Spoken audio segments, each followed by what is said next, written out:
میں بات کر رہا ہوں یہ جو ایک بل پیش کیا جا رہا ہے، ایک مجوزہ بل جس کے بارے میں وزارت انسانی حقوق نے رائے مانگی ہے کمیٹی ممبران سے، مختلف اراکین سے، جو یہ جبری مذہب کی تبدیلی ہے اس کو روکنے کے لیے، فورسڈ کنورژن جو ریلیجن کی ہے اس کو روکنے کا یہ جو بل ہے، اس پر آج ہم بات کریں گے کیونکہ یہ نہایت اہم ہے۔ اس میں کچھ ایسی باتیں ہیں جس نے بالکل جھنجھوڑ کے مجھے بھی رکھ دیا، اور میرے ساتھ جو آج مہمان ہیں، معزز مہمان، ایشو پر بات کریں گے۔ میرے ساتھ ہیں مولانا عبدالمجید ہزاروی، یہ JUIF کے رہنما ہیں اور بہت زیادہ ان کی ان معاملات پر نظر بھی ہے۔ جنگ سے مجھے جناب معاویہ اعظم، یہ پارلیمانی لیڈر بھی ہیں پاکستانی راہ حق پارٹی کے، وہ بھی میرے ساتھ ہوں گے، اور ہم یہ جو مذہبی اقلیتوں کی جبری مذہب تبدیلی کے نام پر جو بل بنانے کی کوشش کی جا رہی ہے، جو اس وقت اسلامی نظریاتی کونسل اور وزارت مذہبی امور کے پاس زیر غور ہے، اس پر ہم بات کریں گے۔ بڑا اہم یہ مسئلہ ہے۔ اس بل کے مطابق میں اس کے کچھ چند چیدہ جو چیزیں ہیں میں وہ سامنے رکھتا ہوں، پھر اس پر ہم بات کرتے ہیں۔ اس بل کے مطابق کوئی بھی غیر مسلم جو بچہ نہیں ہے، یعنی 18 سال سے جس کی زیادہ عمر ہے، وہ اگر اس نے مذہب تبدیل کرنا ہے تو وہ ایسا نہیں ہے کہ کسی عالم دین کے پاس جا کے، کسی مولانا کے پاس، کسی مسجد میں، یا کسی عام مسلمان کے پاس جا کے وہ کہے کہ آپ مجھے کلمہ پڑھا دیں اور میں مسلمان ہو جاؤں۔ ایسا نہیں ہے۔ اس میں یہ کہا گیا ہے کہ آپ جو ایڈیشنل سیشن جج ہیں ان کو جا کے آپ درخواست دیں گے، وہ ایڈیشنل سیشن جج 10 دن کے اندر 7 دن کے اندر آپ کو تاریخ دے گا انٹرویو کی، آپ سے پوچھے گا، 7 دن کے بعد ایک تاریخ دے گا، ہو سکتا ہے وہ 10 دن کی ہو، 12 دن کی ہو۔ آپ پھر جائیں گے اس ایڈیشنل سیشن جج کے سامنے پیش ہوں گے، وہ آپ سے پوچھے گا کہ ہاں جی آپ نے درخواست دی تھی، آپ نے مذہب تبدیلی کی بات کی ہے، تو آپ واقعی تبدیل کرنا چاہتے ہیں؟ اور اگر وہ شخص کہتا ہے کہ جی میں تبدیل کرنا چاہتا ہوں مذہب کو، مسلمان ہونا چاہتا ہوں میں، تو اس سے یہ کہا جائے گا کہ آپ 90 دن تک ابھی اس پر مزید غور کر لیں، دوسرے جو دین ہیں ان کو بھی دیکھ لیں، اور پھر اس کے بعد آپ ہمارے پاس آئیے گا، اور پھر ہم آپ کو اس کا فیصلہ اس کا کریں گے۔ تو وہ 90 دنوں کے بعد پھر اگر اسے سیشن جج اپروول دیتا ہے تو پھر وہ مسلمان ہو سکے گا۔ اور اس بیچ میں وہ جس بھی مذہب سے تعلق رکھتا ہے، وہ جو اس مذہب کے جو اسکالرز ہیں ان کو بلا کے بیچ میں اس کے ساتھ وہ سارے کا سارا معاملہ، اس کی ڈسکشن، اور وہ دیکھیں گے کہ اس کو اپنے دین پر مائل کرنے کی کوشش وہ کرتے رہیں گے کہ وہ یہ مذہب چھوڑ کر اسلام قبول نہ کریں۔ میں یہ جو سارا سیٹ اپ میں نے دیکھا، اور بھی بہت ساری اس میں شکیں ہیں، اور بھی بہت ساری چیزیں جن میں ہم آگے جا کے بات کریں گے۔ ایسا تو امریکہ میں بھی نہیں ہے، ایسا تو ان ممالک میں بھی نہیں ہے جہاں پر اسلام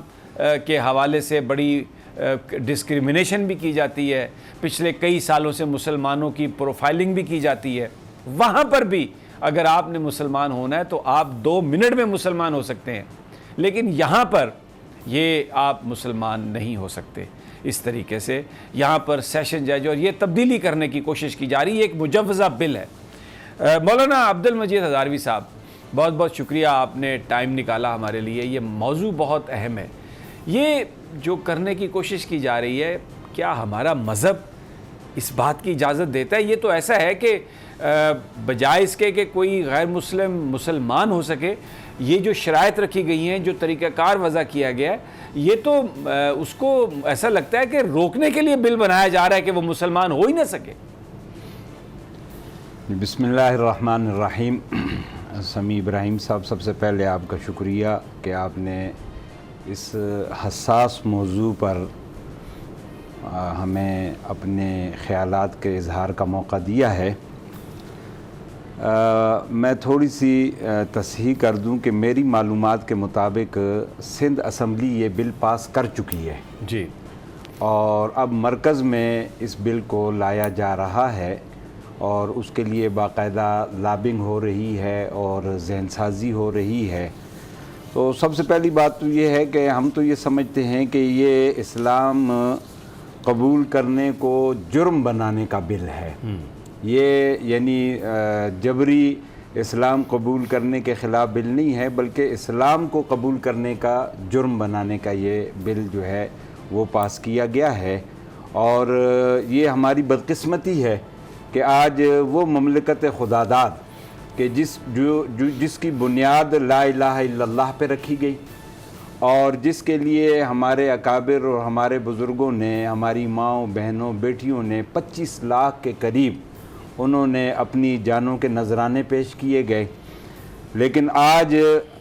اس نام نہاد ریاست مدینہ کا جو نعرہ لگایا جا رہا ہے، اس میں ایسے قوانین لائے جا رہے ہیں اور متعارف کرائے جا رہے ہیں کہ جو نہ شریعت اس کی اجازت دیتی ہے، نہ آئین اس کی اجازت دیتا ہے، نہ انسانی حقوق اس کی اجازت دیتے ہیں، اور نہ ہی اقوام متحدہ کا جو حقوق انسانیت کا جو چارٹر ہے نہ وہ اس کی اجازت دیتا ہے۔ لیکن ہم تو سمجھتے ہیں، جمعیت علماء اسلام کا ہمارا تو روز اول سے یہی موقف ہے کہ یہ جو موجودہ نااہل حکمران جو قوم کے اوپر مسلط کر دیے گئے ہیں، ان کو ایک ایجنڈے کے تحت، ایک مخصوص ایجنڈا ان کو دیا گیا ہے، اور اس ایجنڈے کی تکمیل کے لیے اس قوم کے اوپر مسلط کیا گیا ہے۔ کبھی یہاں پہ ناموس رسالت کے عنوان سے جناب من انتشار کی صورت پیدا کی جاتی ہے، اور کبھی ابھی یہ گزشتہ دنوں میں جیسے کہ گھریلو تشدد بل کے نام سے انہوں نے جو بل یہاں پہ، آپ نے یقیناً اس کا مطالعہ کیا ہوگا کہ وہ بل ہے کہ جس نے ہماری معاشرتی بنیادوں کو اکھیڑ کر رکھ دیا ہے، ہمارے خاندانی نظام کو تباہ و برباد یعنی اس سے ہو جائے گا۔ جیسے کہ آج ہم مغرب میں دیکھ رہے ہیں کہ آج مغرب میں وہاں کوئی خاندان نہیں ہے۔ اگر ایک خاتون کے 4 بچے ہیں تو چاروں بچوں کا باپ جو ہے وہ علیحدہ علیحدہ ہے، تو وہ قانون اور وہ نظام وہ اس وقت یہاں ہمارے ملک کے اندر لایا گیا ہے۔ اسی طرح دینی اقدار کو کمزور کرنے کے لیے آپ نے دیکھا کہ گزشتہ دنوں میں وقف املاک بل کے نام سے جو ہے وہ ایک بل اس ملک کے اندر مسلط کیا گیا ہے کہ جو یعنی یہ تمام جتنے بھی بل ہیں، چاہے یہ گھریلو تشدد بل ہو، چاہے یہ وقف املاک بل ہو، اور چاہے یہ جو جبری دین کے تبدیل کرنے کے خلاف برائے نام انہوں نے جو بل پیش کیا ہے، یہ تمام کے تمام کتاب اللہ، سنت رسول اللہ صلی اللہ علیہ وسلم، آئین پاکستان کے جو 73 کا متفقہ آئین ہے اس کے، اور اسی طرح انسانی حقوق، اسی طرح بین الاقوامی طور پر اقوام متحدہ نے ایک فرد کو اپنی زندگی گزارنے کے لیے جو حقوق دیے ہیں، تو یہ ان تمام چارٹرز کے خلاف یہ بلز ہیں، اور ہم یہ سمجھتے ہیں کہ یہ بین الاقوامی ایجنڈے کی تکمیل کے لیے جو ایجنڈا ان موجودہ حکمرانوں کو دیا، اس ایجنڈے کو تکمیل کرنے کے لیے کشمیر کا مسئلہ تو انہوں نے ختم کر دیا، وہ ایک ایجنڈا انہوں نے مکمل کر لیا، ناموس رسالت کے حوالے سے، قادیانیت کے حوالے سے، ختم نبوت کے حوالے سے یہ بار بار ٹرائی کر رہے ہیں، لیکن جب قوم کی طرف سے ریئیکشن آتا ہے تو یہ پھر پیچھے ہو جاتے ہیں۔ اور اب یہ جو بل جو کہ سندھ اسمبلی نے، میں تو حیران ہوں کہ دیکھیں، سب سے پہلی بات تو یہ ہے کہ قرآن میں اللہ تبارک و تعالیٰ نے واضح الفاظ میں ارشاد فرمایا کہ لا اکراہ فی الدین، کہ دین کے اندر کوئی جبر نہیں ہے۔ دین تو نام دل سے تسلیم و رضا کا نام ہے، اور جس نے جو دل سے تسلیم کرے گا تو وہی اسلام کے اندر داخل ہوگا۔ اور دوسری بات یہ ہے کہ سندھ کے اندر ہمیں تو حیرانگی ہوئی پاکستان پیپلز پارٹی اور سندھ حکومت کے اوپر کہ وہ دیوالیاں تو مناتے ہیں اور دیوالیوں میں وہ شریک ہوتے ہیں۔ بھائی ہم مسلمان اور اسلام اور ہمارا آئین، یہ مکمل جتنی بھی پاکستان میں اقلیتیں ہیں، چاہے وہ ہندو ہے، چاہے وہ سکھ ہے، چاہے وہ پارسی ہے، چاہے وہ دیگر عقائد والے ہیں، اور اسلام جو ہے تمام اقلیتوں کے حقوق کا تحفظ کا علم بردار ہے، اور انہیں اجازت دیتا ہے کہ وہ اپنے عقیدے کے مطابق اپنی زندگی بسر کریں۔ بالکل، میں یہاں کوئی کسی پہ جبر نہیں ہے، بالکل جبر کے تو ہم بھی خلاف ہیں۔ سبسکرائب کریں اور بیل دبائیں تاکہ کوئی خبر رہ نہ جائے۔